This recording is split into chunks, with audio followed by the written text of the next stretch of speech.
Su Majestad el Rey. Muy buenas tardes. Presidente del Tribunal Constitucional, Presidenta de la Comisión de Venecia, Ministro de la Presidencia, Justicia y Relaciones con las Cortes, Presidentes de Tribunales y Cortes Constitucionales de todo el mundo, magistrados, autoridades, señoras y señores. Bien, es verdad que nuestra lengua es la segunda lengua de comunicación internacional, pero permítanme que use la primera y les dirija estas palabras en inglés. Good afternoon, ladies and gentlemen, and first of all, thank you so much for inviting me to address this formal session of closure in the 6th Congress of the World Conference on Constitutional Justice. It certainly is an immense honor. The highest authorities on constitutional law have gathered these days here in Madrid from all corners of the globe to reflect on the important matter of human rights, on that certainly concerns all citizens around the world, and unfortunately never ends in facing serious challenges. However, here you have focused further into the future on how the next generations will try to succeed in the cause of preserving and enhancing the respect for human rights. As the President of the Venice Commission has said just earlier on, the next generations bear the burden of what we do today. To be both strong and convincing, we must build every narrative about the present and the future upon memory, on the foundations of the past. This is why, before you leave Madrid, if you still have a few hours to visit our city, I would encourage you to visit our monument to the Constitution on the Paseo de la Castellana. The monument pays tribute to our present Constitution, approved in 1978, and to the very idea of what the Constitution represents. It is a cube of white marble, open on all sides, with steps leading up into the smaller cube-shaped space, hollow space, at its center. A quick and superficial assessment of the monument could lead us to conclude that it just houses an empty space. Not quite the whole truth. Rather, it is a space full of ideas. The ideas that underpin our free will to live together, to live as a part of a cohesive society, a nation under a democratic rule of law. This core essence of our constitutions, expressed in their values and principles, is something we must always keep in mind. This is what determines everything else they may or may not contain.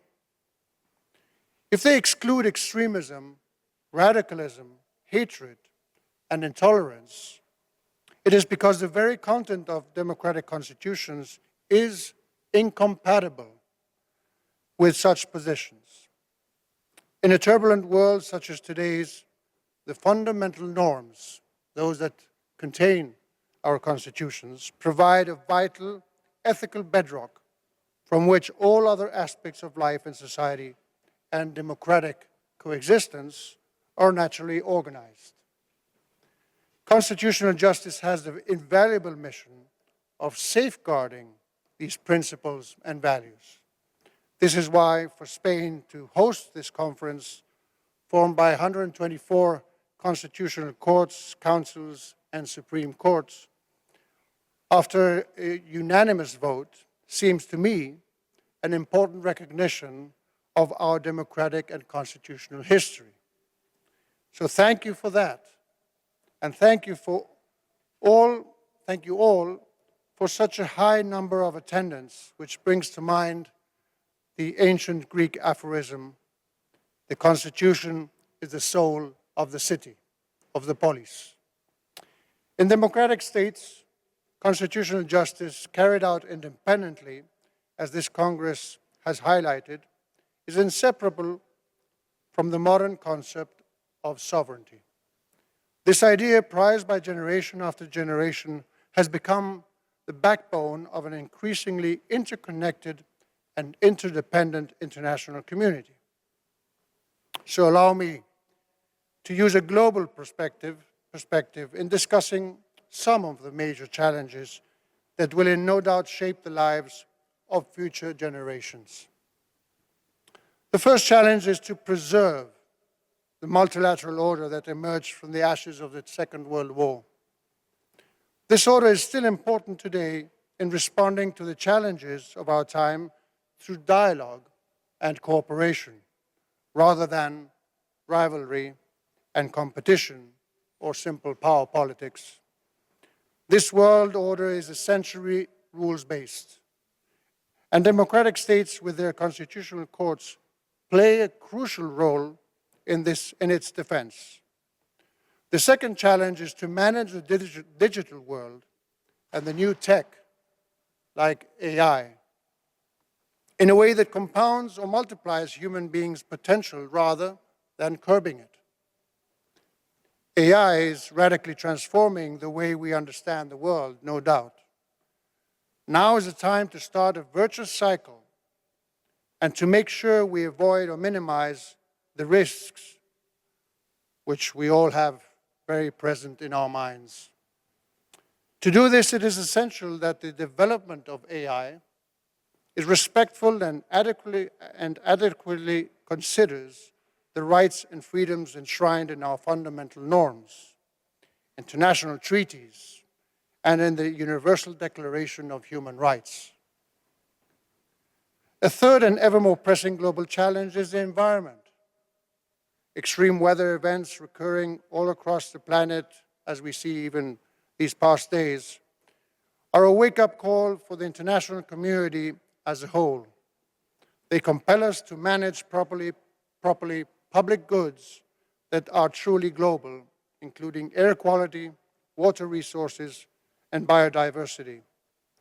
We must not stray away from the path of sustainable development, the only one that can give us hope in humanity's quest to guarantee a better future for future generations. If we let them down, we will have failed as a society. Lastly, I would like to speak about heritage. Culture and its tangible and intangible products is the mirror in which we can recognize ourselves as a country and a window into the world.